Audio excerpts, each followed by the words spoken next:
Yeah, we're live from the 8th floor of Royal Palm Plaza in downtown Boca Raton. Yep. Suite 812. YouTube Live, Facebook Live. You can look us up at the @ FAU for you. FAU for you, yeah. The famous 30,000 student university that I am adjunct faculty teaching principles of digital photography. Yeah. Starting in 2003, when digital photography was pretty unique, and a lot of people wanted to know, what is all this digital stuff? How do I develop the images? Yeah. You can develop the images electronically. Yeah, it's really quite amazing. And now the digital cameras are so spectacular. I can't hardly believe it. With these, the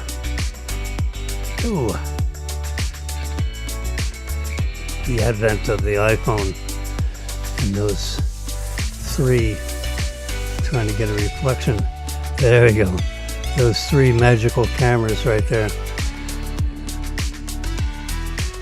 which is a study in miniaturization. I mean, look at that. Oh, God. There you go. The little white dot is the flash. Yeah, that's crazy stuff. 45 million pixels in each of those cameras, or in two of the three. In September of this year, it's been reported, and I read about all this stuff, It's been reported that the third camera, which is the one that has the longest optical zoom, in the three cameras, with image stabilization, of course. That's presently a 12 million pixel imager behind that lens system. That is being upgraded to 45 million pixels. So now all three cameras in that little array I just showed you will be 45 million pixels each. That's 135 million pixels for the three of them. There's a lot of little pixels. And what that does is that gives you detail. Unbelievable detail. So you can zoom in. You can crop it like crazy and still have something that is presentable on screen. It may not print too well. It may be a little fuzzy if you print it. But on screen, it'll look really quite amazing. Notice in this little corner here is the U.S. Constitution. Yeah. I have a copy right there in case something pops up where we have to look something up, which is, the beginning stages of at least trying to understand how it was written 250 years ago. There's some that believe that our language has changed such that the Constitution, as you read it today, doesn't mean what it really means. I am not a believer in that. I believe you take the Constitution for what it says, and it's not a living, breathing document. No, it's a document, and what it says is what it means. And there comes the rub, because lawyers, I took the LSAT test as a graduate student, the law school admission test, LSAT. I took the MCAT, the medical college admission test. I did really well on that one. I actually got a scholarship. I did good enough to qualify for a scholarship.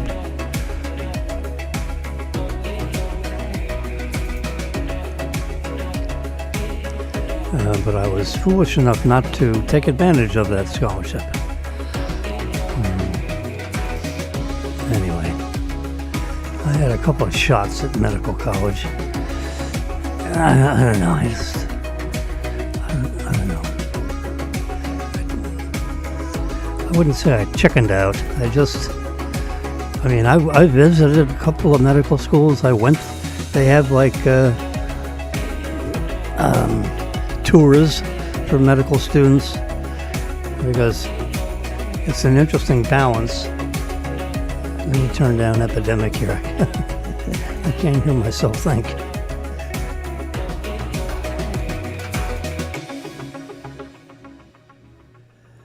There we go.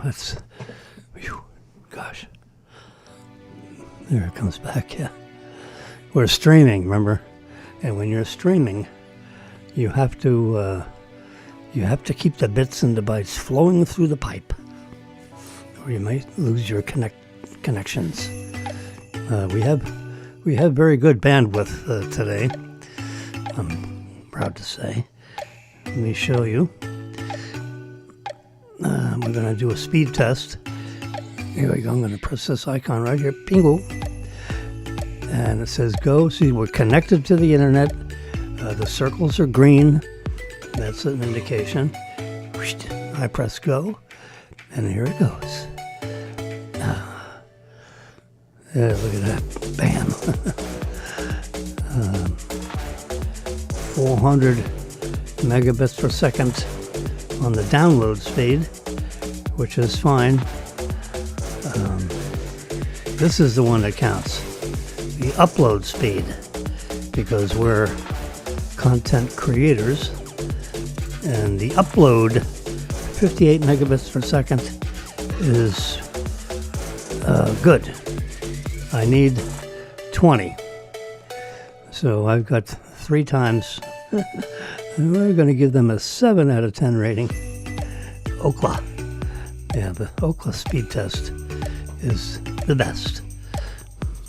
You should have it on all your devices so you can check your speed in case things don't seem to be, coming into view fast enough, or your phone calls aren't good. You check your bandwidth. Yeah. Anyway, we go to our photos here. Bingo. And this gives me reminders of what to talk about. Oh, here's something. A miscellaneous piece of information. A little full screen on images, yeah.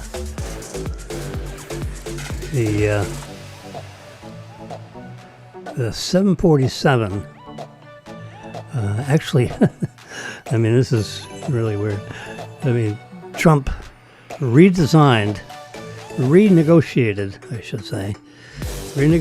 the contract with Boeing on the new upgraded 747s. There are at least 2 of them. for,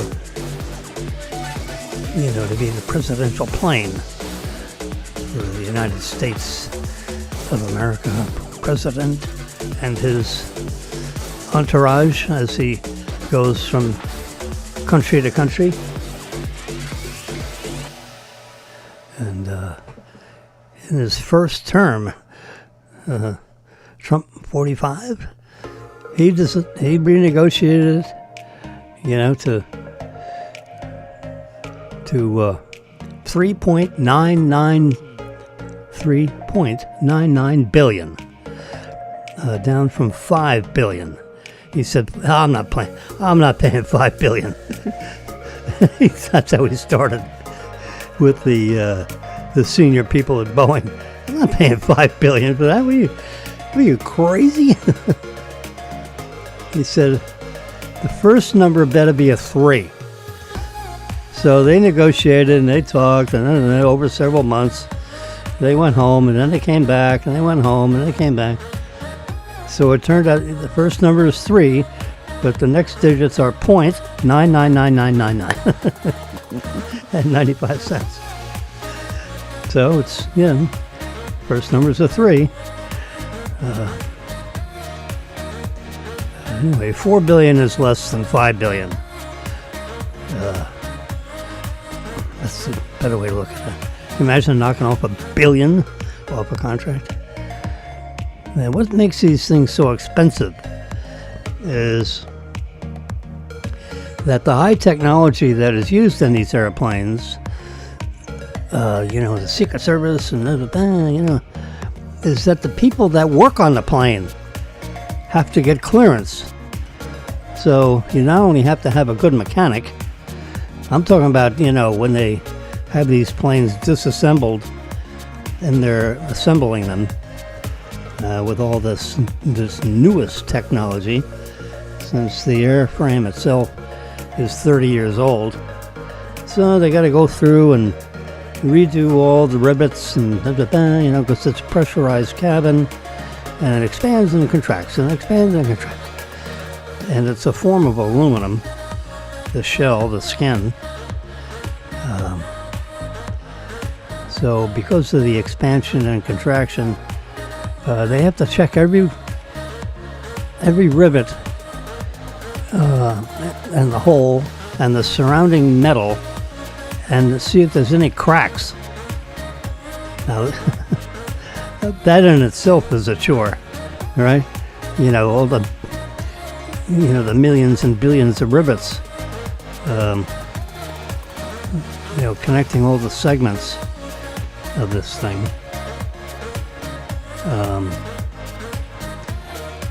But anyway, there's all kinds of high technology in these airplanes.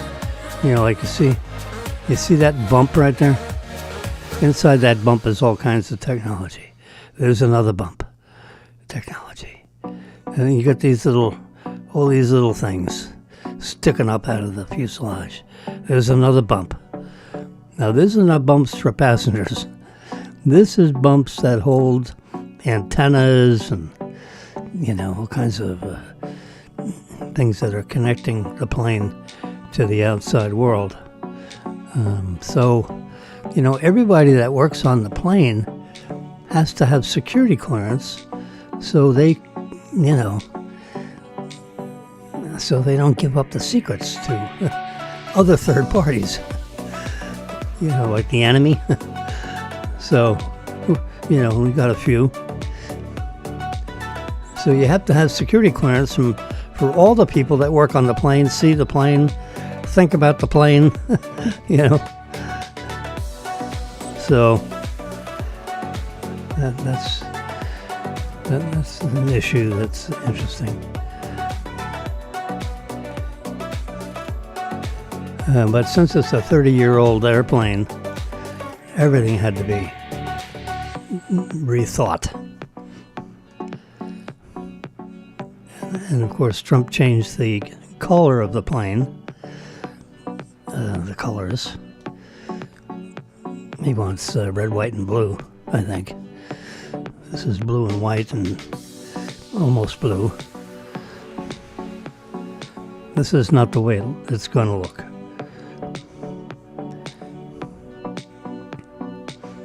But it's an example of to give us a reminder of what's going on with that.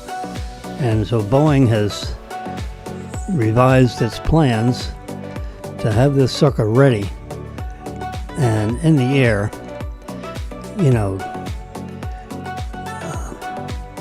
so that sometime during the year 2027, Trump will be able to fly in the airplane that he helped design in his first term, and now he can fly in it on his second term.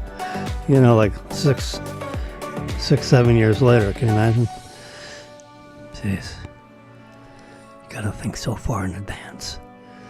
You're designing a plane for, 10 years from now. 10 years ago.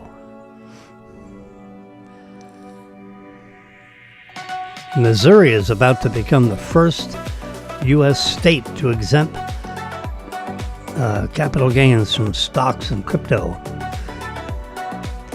That should be interesting. Of course, the easiest thing to do is do what Florida does. There's no tax. There is no tax on income of any sort. Yeah. Like Tennessee and Texas. There are at least 3 states that have no tax on income. None.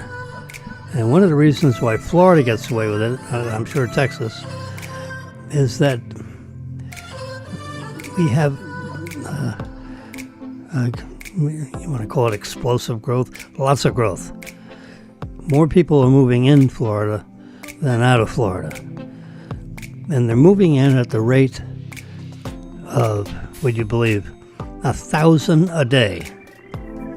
1,000 people are moving into Florida every single day. That's, over 300,000 a year. And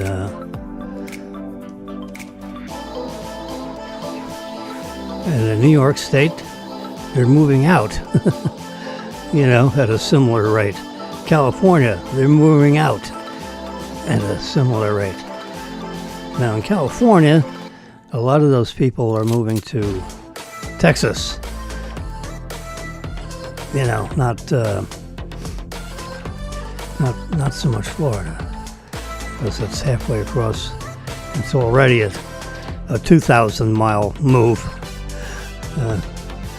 So, do people want to go from one coast to the other? I think that's what I would do.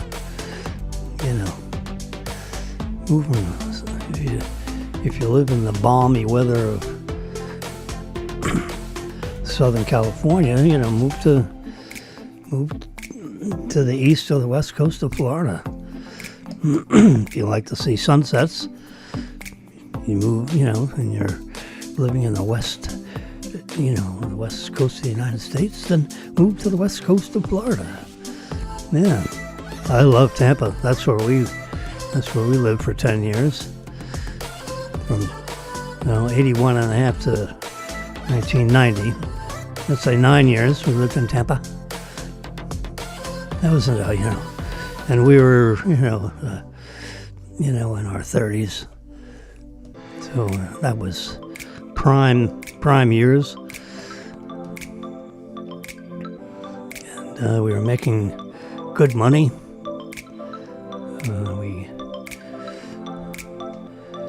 We got married in Marilyn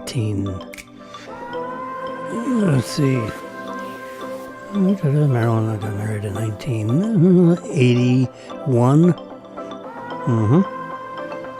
We met each other personally. We knew of each other before February of 80, but only, glancing. Never had a conversation. But in February of 80, we had a conversation. And we were like magnets. Oh, the attraction was magnetic. We worked, had fun for about 6 years, and then decided to have a couple of babies. Brennan and Daniel. Brennan was born in Tampa, and Daniel was born in Boca Raton after we moved back. Can't have one, you gotta have at least two. I mean, we always felt that way about it. Anyway, if we had a dog, we always had two. They keep each other company. Yeah, you can't have just one. See. Same thing, we have cats, we have at least two. At one point, we had three. Caribou passed away, so now we're down to two cats. Kenya and Kino, our boy cat. Oh yeah, look at this, the man of the year. We deported back to his country, and now he's in a El Salvador jail.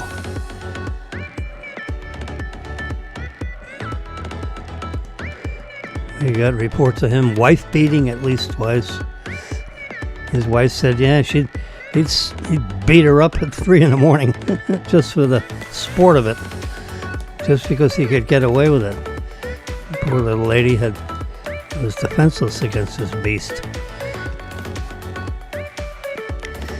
The new Joint Chiefs of Staff.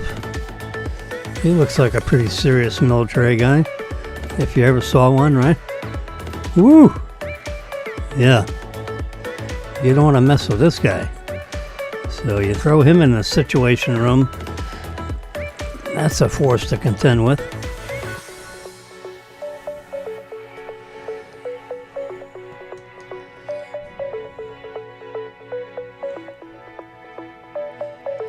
All right, here's the Secretary of Education. And they're repealing the student loan forgiveness. Biden is like, what a train wreck. You go to school and you have a student loan, and we're going to forgive it. Really? I had a student loan from Wachovia Bank. Yep. I don't remember the principal balance of such a thing, but I remember paying, like $75 a month, long time ago, when $75 a month was, like $300 or $400 a month today, in today's dollars. Paid that, took me 14 years to pay that sucker off. Now, why should I pay it off? And these folks, there's no such thing as forgiving a loan. That means I pay for that student's loan, proportionally in my taxes.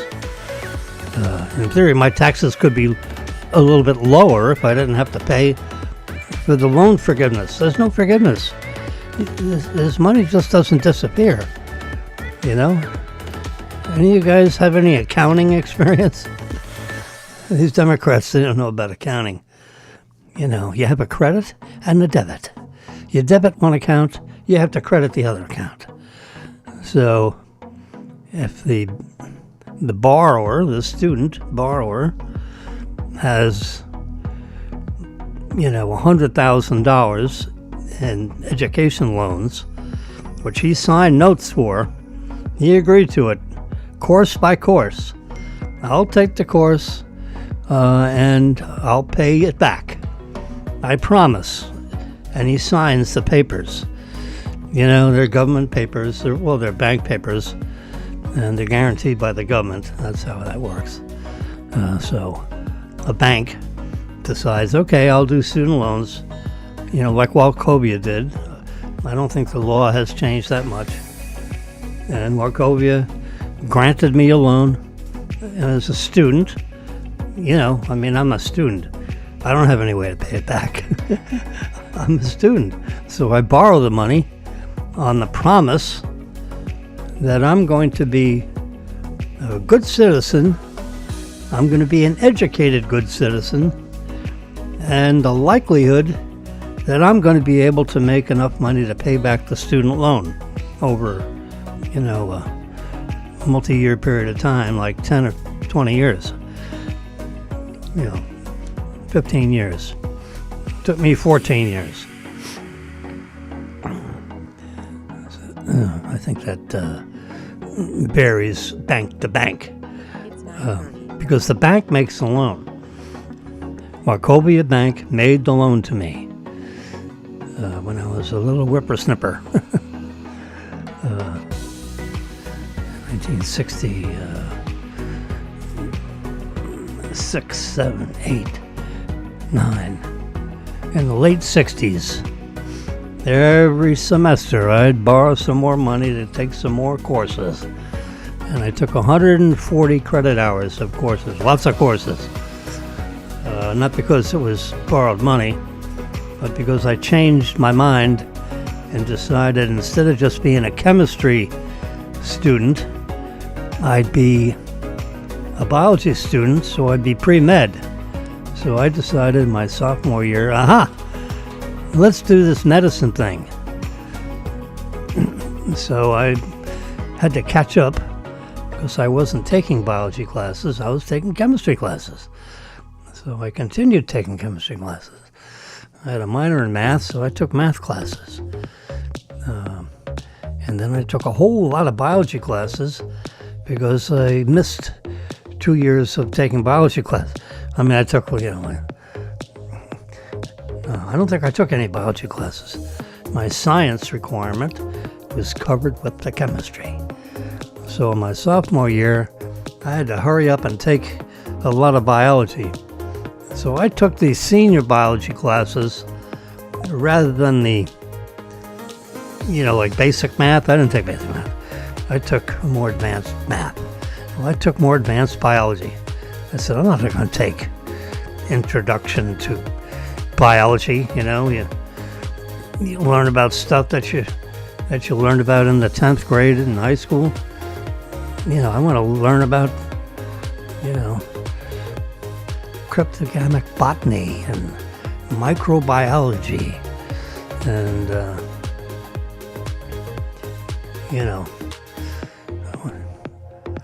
all those senior biology classes, which, the one thing about biology is all you had to do is memorize the stuff. That's all. You just memorize it all. It's not a matter of understanding. What's there to understand? You look at that, it's a leaf. Okay, it's got a cell. It's got, a nucleus, and it's got little particles floating around inside. You label the particles. You memorize what it's called and where it is. And when you take the test, you regurgitate everything that you memorized. And if you do that, you're going to get, a very high grade. There's not a lot of, and there's one, let's see, I'm trying to think of that biology class I took. It was a 371 class I took which is a second semester junior, and I took it as a first semester sophomore. I had to go to Dr. Gilbert, who was the head of the biology department, and I had to plead with him to take the class, which was, I think, called microbiology, which is a lot of microscope work and all this stuff. And I looked through the whole book, written by Weber, White, and Manning. And I looked through the table of contents and page through the book. And there was nothing in that class which there was like a prerequisite of other classes. In other words, did you have to take other biology classes to have enough understanding to take microbiology? And the answer to that intuitively, from a sophomore student standpoint, was no. Dr. Gilbert, there's nothing in this class where there's a prerequisite of taking other biology so that I can understand what's going on in this class. And he agreed with me. He said, but it's a 371 class. I said, yeah, I know, but it could be a freshman class. It could be a sophomore class. Why it's a 371 class? I don't know. I guess a lot of people just wouldn't want to take it unless they're concentrating their efforts in biology. So I want to take it now because I have to catch up because I'm going to be a pre-med student. And he says, okay, you can take the class. But if you don't pass the first test, I have a midterm test and a final, There's like 4 tests for the entire semester. And if you don't pass the first test, you'll have to exit the class and sacrifice your tuition for the whole class. I said, wow, that's a penalty. He said, yeah. Are you willing to take that chance? I said, yes, sir, I'm willing to take that chance. Would you please admit me to the class? I would love to take the class. So he said, okay. He had to sign my card because the registrar people wouldn't allow me to take the class unless the chairman of the biology department, which was Dr. Gilbert, approved me taking the class, because it's so out of order for a sophomore to take this class, because it was a 371 class. Hey boy. So I paid I think it cost me $294 to take that class. And anyway, so I'll explain this one time. I've probably said this 3 times, but maybe you missed it in prior episodes. So now so I show up for the first day in the class, and oh my God, I have a nice golf shirt on, a polo short sleeve shirt, and nice, long pants, something nice that you'd go out to dinner with, if you had a dinner date. You have to look good. To me, you can't go to school looking like a slob. And back, in the 60s, the kids, went to school looking well-dressed. Not shirt and ties, although there were a couple of kids that wore ties, the real bookwormy type students. There's always some of those, right? And I wasn't exactly an Ivy League student. I just looked like a clean cut. My hair was cut properly, and,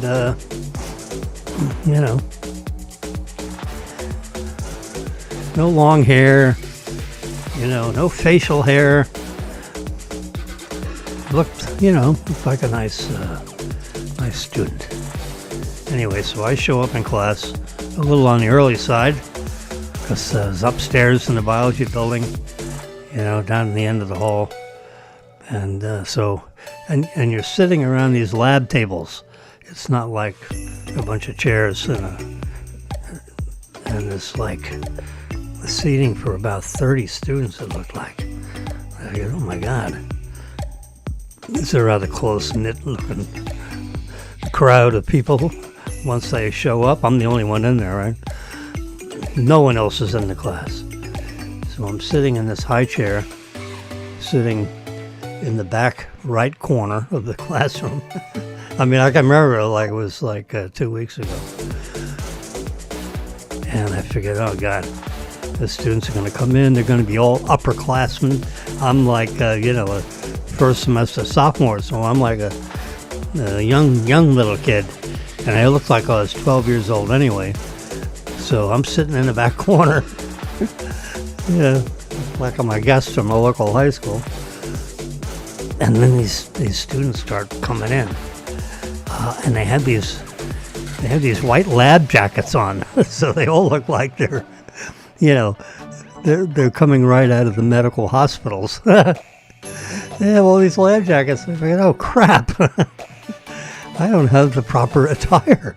I need to get. I don't know if I ever got a lab jacket. I don't think I did.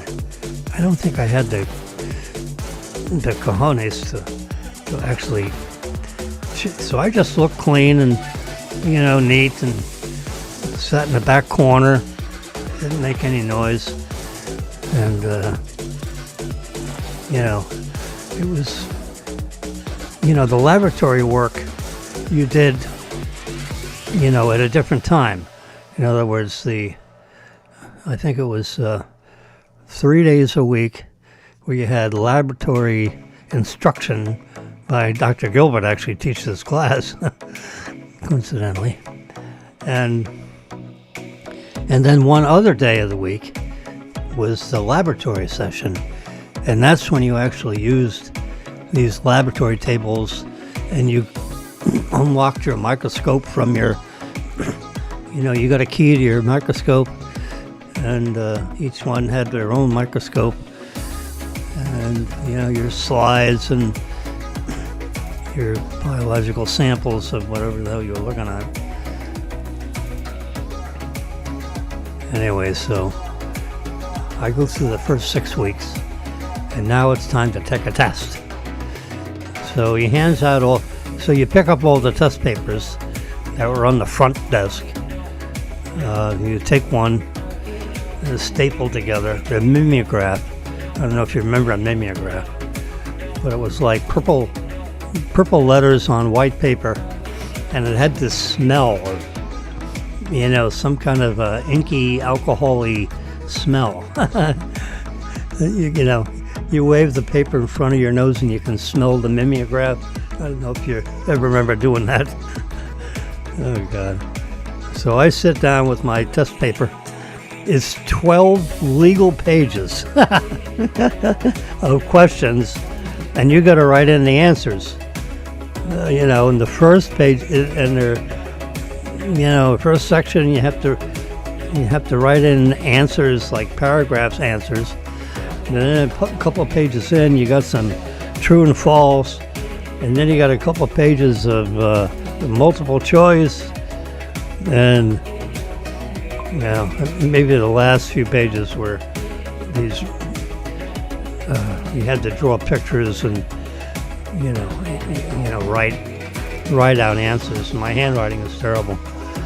So, it's one thing to circle a true or a false.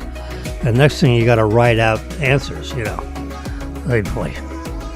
12 pages, legal pages. Oh, shit. Dr. Gilbert was putting a stress test on me. But everyone had to take the same test. So I took the test and answered all the questions. I knew the answers to all the questions. So when I walked out of there, Dr. Gilbert looked at me and he kind of like nodded, and I nodded back and kept on moving, because I figured, oh crap, I hope I did all right. Now, sitting in the cafeteria or something and reflecting on the test, someone asked me, well, how'd you do? I said, well, I think I did just fine. I knew all the answers. Did I answer them, good enough to make Dr. Gilbert happy? That's another question. I said, but I knew all the answers. It's not like I didn't know an answer to a particular question. And I knew all the true and false, and I knew all the multiple choice. I said, so I probably did okay. And it's those last 4 pages, with the paragraph answers, and you had to draw pictures. I hope I drew them clearly enough, and I hope I answered. Anyway, so I did all that.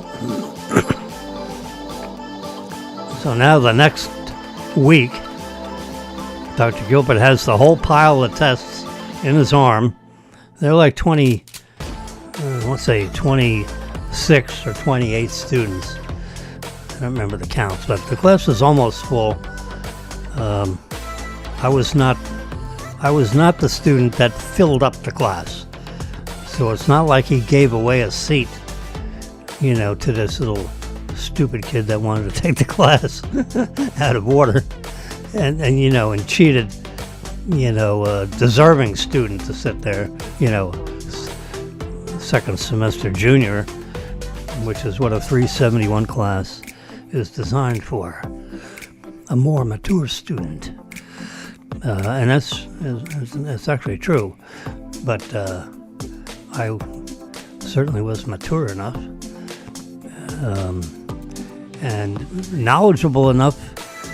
It was not an issue because everything you learned in the class is what you put down on the paper. You didn't need prior knowledge of other biology classes to make it work in microbiology. Anyway, so he's got this armful of test questions, answers, or these test booklets. 12 legal pages stapled. I have in my little library thing back over there in my library. I've got some of those. I got some of them. I saved them. Oh boy, particularly that one. I saved all 4 of them, actually. So he's got this armful of test results. So, they've been graded. And so he's walking around the room handing out the results. And he looks at the top of the test booklet with the name and your ID on the top of the thing. And he's got this grade, A, B, C, D, F, with pluses and minuses. And then he circles it, and it's in red. Oh, shit. So he's handing out these papers, and I'm trying to figure out what is the sequence by which he's handing out these papers. Hopefully it's alphabetical, because I'm W.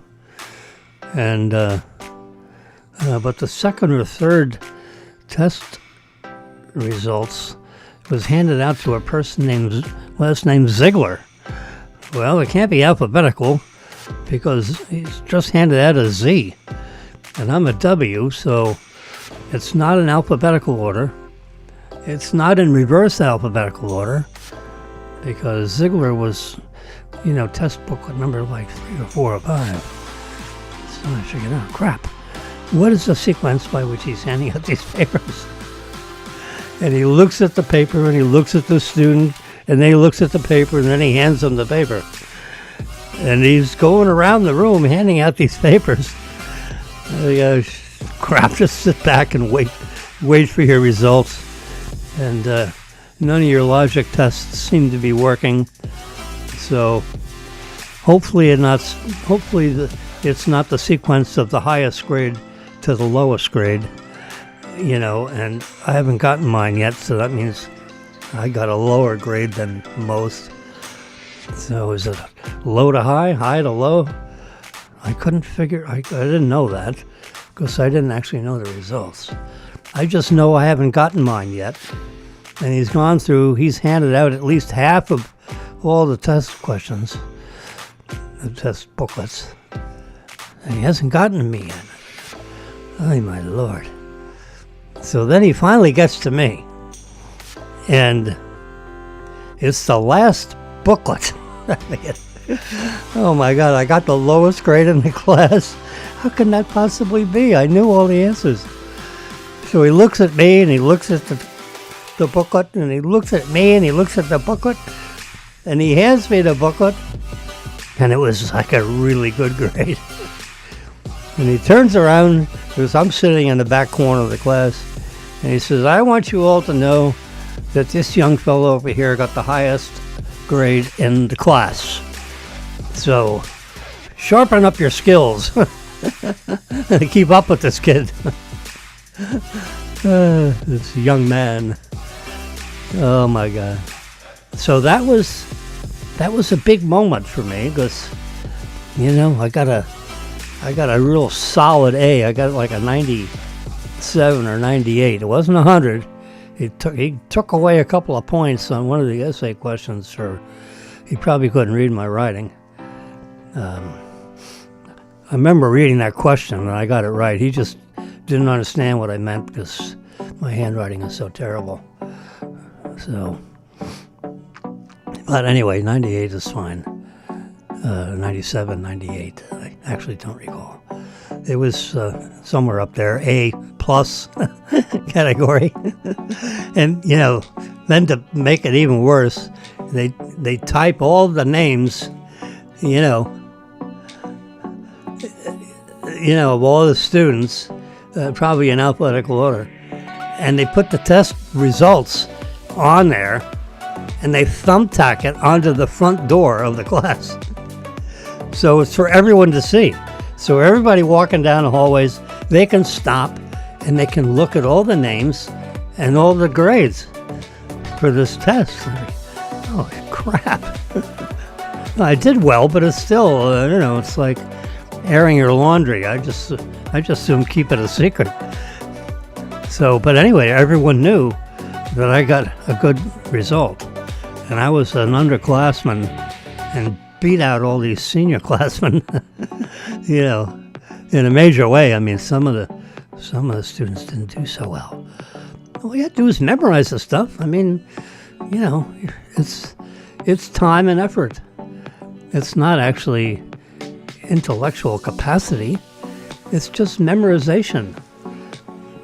Whatever kind of skill that's called. Anyway, so why it was important, other than passing the test, and he wasn't going to throw me out and sacrifice my $294 worth of tuition, was that it told the whole student body, all the senior classmen, and everyone that knew me, as in the school, not many, but the few that did, they said, "Oh my God, this guy got the highest grade in their freaking class, and he's just a sophomore. He must be, he must have no toys in his attic." So it created a level of expectation. It put pressure on me to make sure that I did well in everything that I did. Because they had this policy, apparently, where when you take tests, they type out all the results and they thumbtack them on the front door of the classes. So, there's no way I was going to be on the bottom of the list. Of course, I'm always on the bottom of the list because it's generally alphabetical order. Wilson, comma, James, James L. L for Lawrence. Named after my grandfather, who was a mechanical engineer.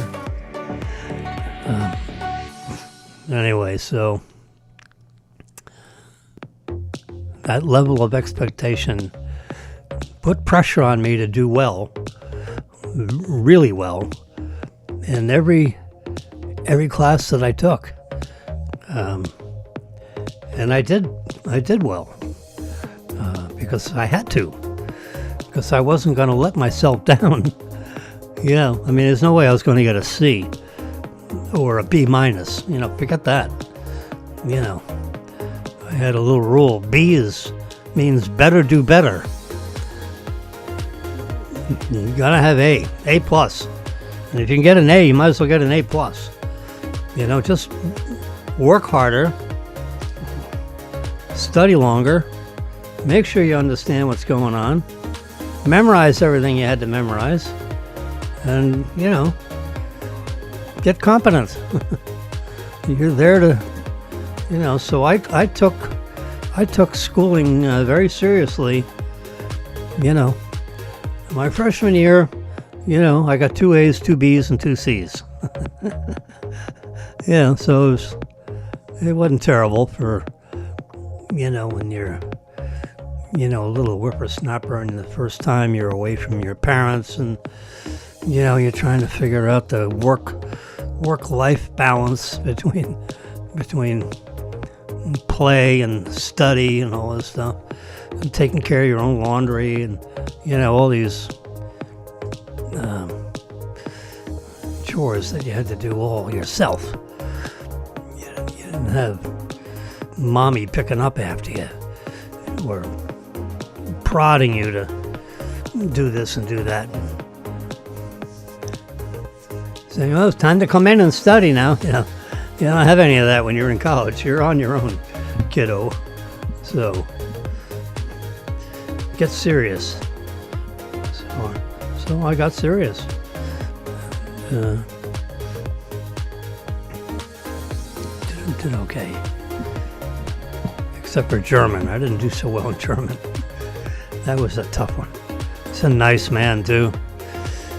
He looked at me, and it's like he's looking through the back of my head. And he had these squinty eyes, looked through his glasses. And good-looking elderly man. And couldn't figure out why I didn't do well. Trying to think of what his name was, Doctor something or other.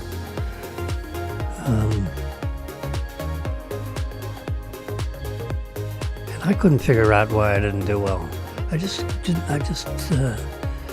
didn't get it. I took 4 classes of German. German 1, German 2, and then German 3, German 4. Two in my freshman year and 2 in my sophomore year. And I'll be darned, it was a struggle. But you had to do it because to be in a chemistry major, you had to have 2 years worth of German as a prerequisite, as a requirement to be a chemistry major and graduate with a chemistry degree. I graduated with a BA, BS. Bachelor of Arts and Bachelor of Science. BA, BS. Anyway. So in all the biology classes, I was really super duper. Chemistry, I did well, and I don't know, history, I just wasn't interested in it. I would do well in it now. A Constitution. Oh my God, to be a constitutional attorney. One of my 9 lives, I'll come back as a constitutional attorney and sit next to some of these fantastic people that are on Fox News. Jonathan Turley. I love to sit next to him and discuss constitutional issues. Because, lawyers, I call them wordsmiths. Like a blacksmith. A blacksmith, bangs metal. Heats it up to red hot and then bangs it on an anvil. And then heats it up and then bangs it on an anvil. Like what a blacksmith would do to properly shoe a horse. You put horseshoes on a horse. And those are iron thingies that a blacksmith, tailors to fit a particular horse. You got four hoofs, and you got to put horseshoes on them, and you got to, custom bang them out. At least back years ago. So that's a blacksmith. Well, to me, a lawyer is a wordsmith, as opposed to a blacksmith. Yeah, they massage these words to say things that aren't exactly as you would think. Yeah. And that's why the Constitution gets all muddled up with all these Supreme Court rulings, over the 250 years of the Supreme Court deciding what each sentence, you read the Constitution, and in this little booklet, there's like 35 pages. The whole Constitution and all the amendments are right in here in this little booklet. And you can put it right in your pocket. It's not that thick. Yeah. It couldn't be 3 millimeters. And it's not Bible print. You can read it. This lens is not focused on that, but it's not impossible to read. You got pictures and,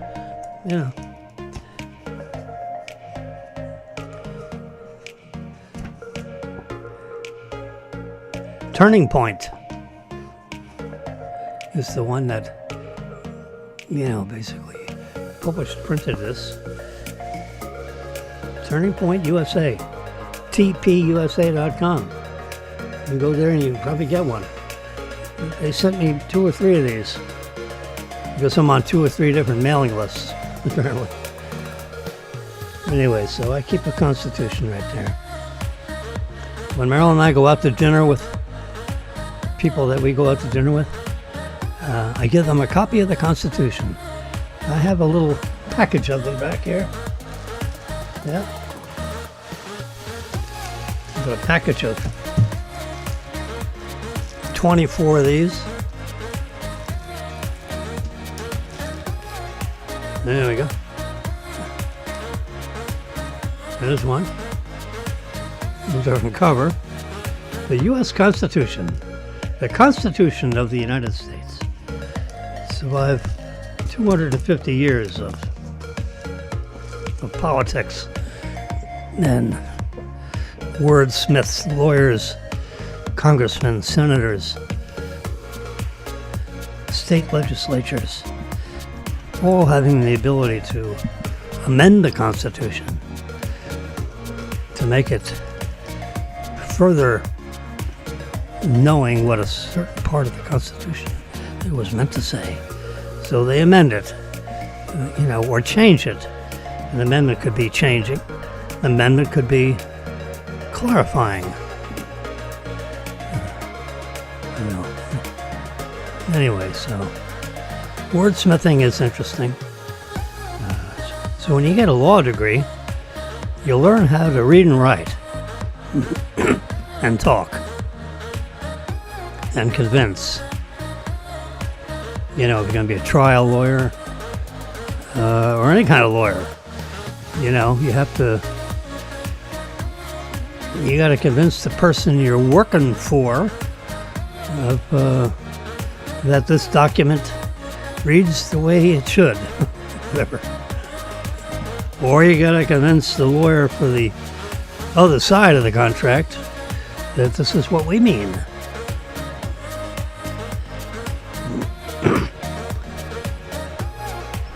Anyway, so learning how to read and write is kind of an important thing if you're a lawyer. I'm a real estate broker, so you have to know the real estate law. And most of these laws, most all laws, make sense. They were written. Laws were written to embody a certain topic, and to make you obey and not to do certain things or to do certain things in a certain way. Either way. And they make sense, you just have to know, so to me it's common sense.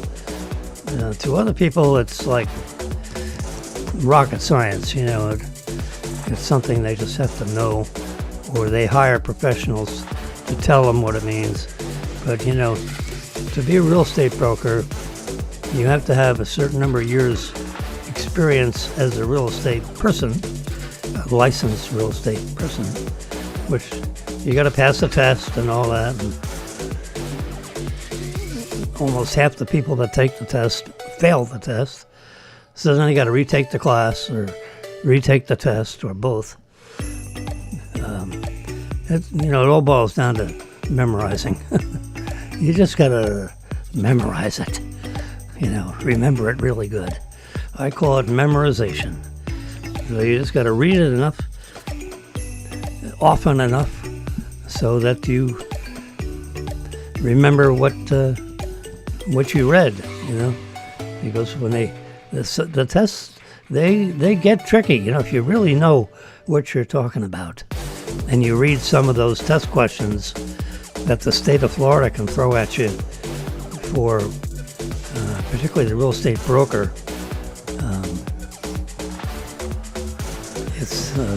They look at the fine line very carefully. Yeah. These documents are written by very, very smart lawyers to make sure it means, this executive order means exactly what is intended to mean. Anyway, whether it's presidential or, just buying a piece of property. It comes down to a contract. You sign a contract. Here's a handshake. You agree. Now the lawyers sit down and write up the paperwork on what you all agreed to. And then you read it, and this guy reads it, and both parties read it. The lawyers for both parties read it. And what do you know?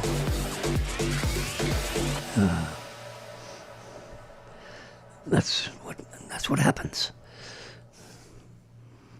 All right, let's see what.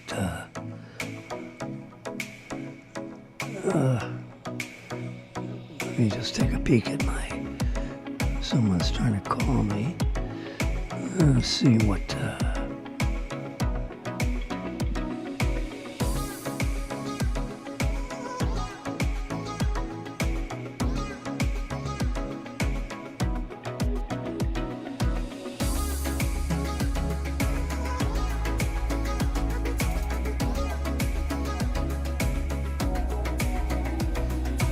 All right. I'm reading my text messages. Brennan was in the hospital for a couple of days for diverticulitis, which is, words ending in itis is inflammation of,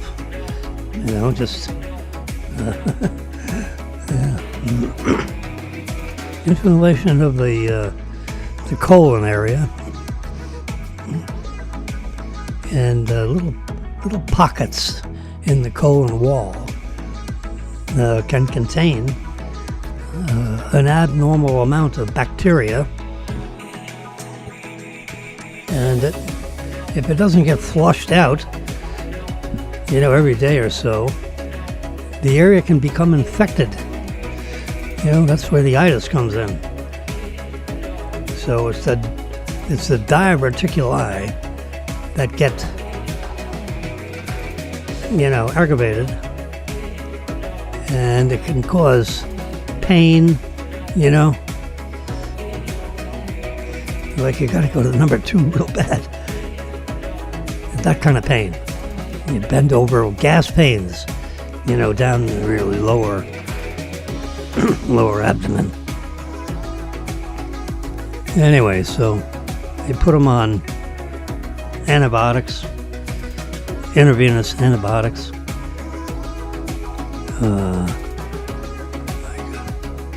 I'm looking through what the antibiotic is. It's 2 different antibiotics combined. And they give it on the IV, so it gets in your bloodstream real fast. And of course, then it takes a while to get to take care of the bacteriophage, in the lower abdomen. So that takes 18 hours. Yeah.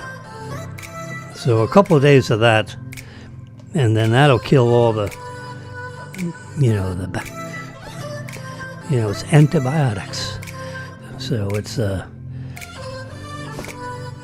kills all the bacteria that the antibiotic targets. They do that in the laboratories, and they test this drug and that drug, and they find out which ones actually go right to the area. But it circulates around the whole body in the bloodstream, so it takes a while before that the level of antibiotics through your bloodstream, constant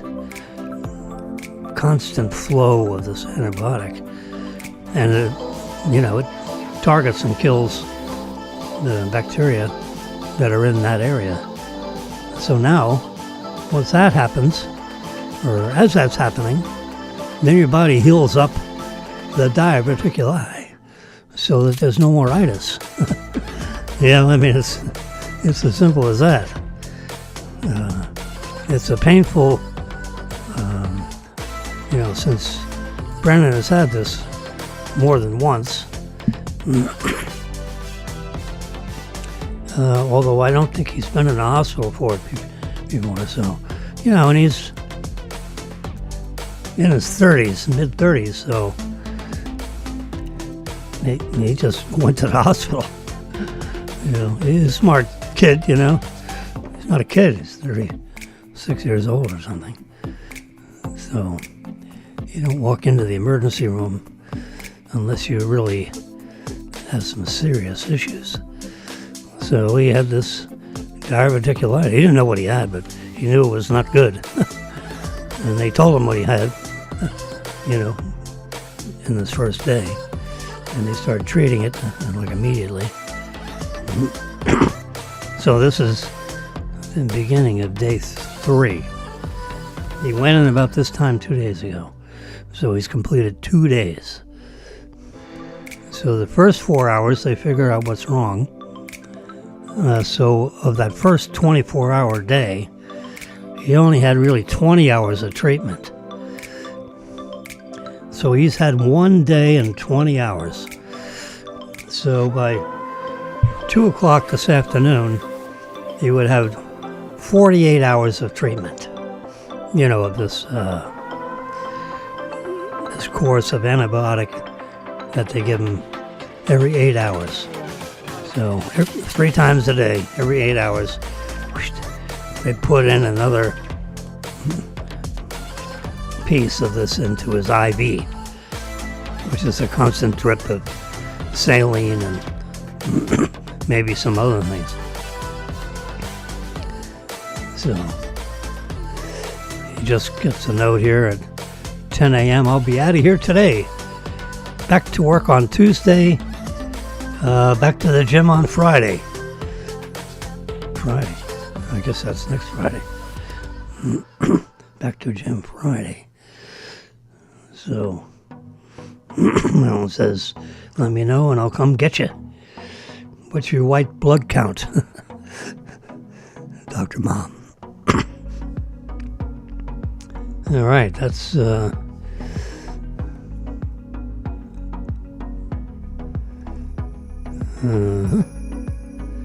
interesting. Daniel sent me a customer dash. Oh, this is customer dashboard for it's. Daniel sold Robin a car. Yeah, that's what that is. Okay. So.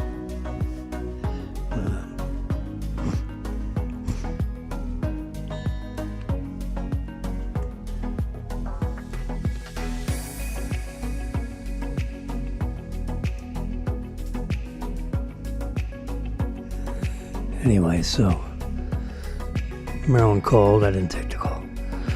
I texted her, what's up? See what she says.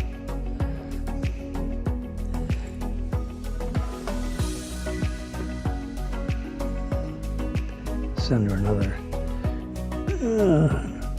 reminder to follow up on. I have a client that's trying to get a wind waiver. He doesn't want to pay $60,000 for wind coverage on his office building. He'd rather self-insure. I don't blame him. $60,000 for 1 year's worth of wind coverage for an office building. It's a single-story building built like a brick shit house. Whoops. Sorry. All concrete, construction.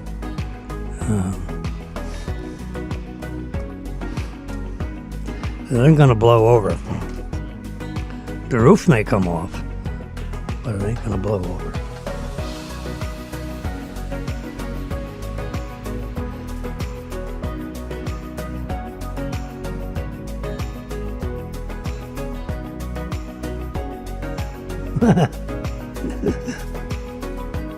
I sent Marilyn a text message, "What's up?"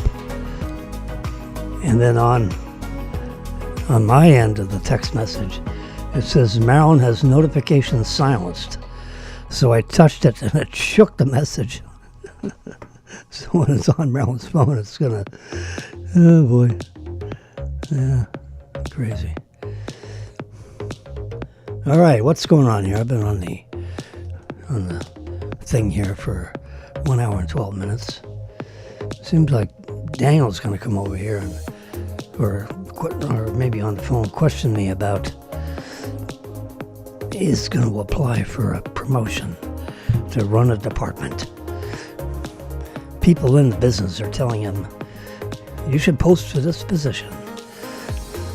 That's pretty good, He's a star. So now you'll learn how to manage people. That's the PC he doesn't have.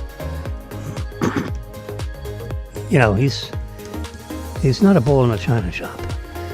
So he's trying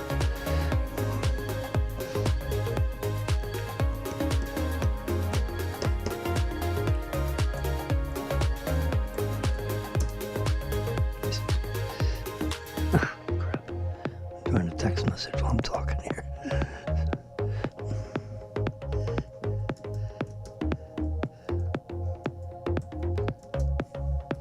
Jeez. Sorry, I can't type. Let's try that again.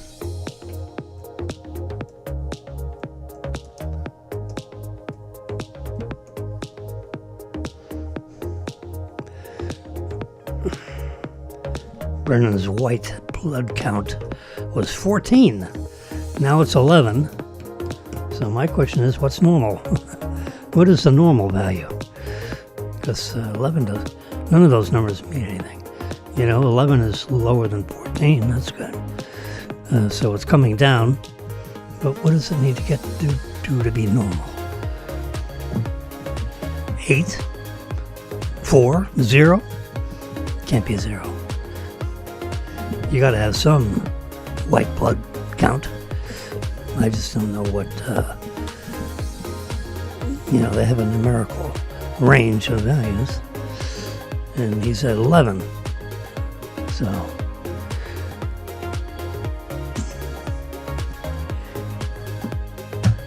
all right.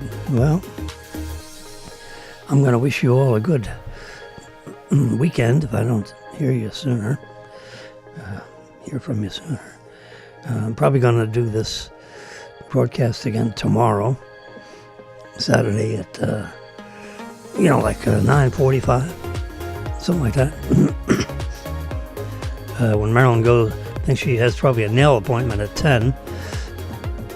That's a guess. Otherwise, I'll see you Sunday or Monday. I try to do this every day I can. Okay. Have a great Friday.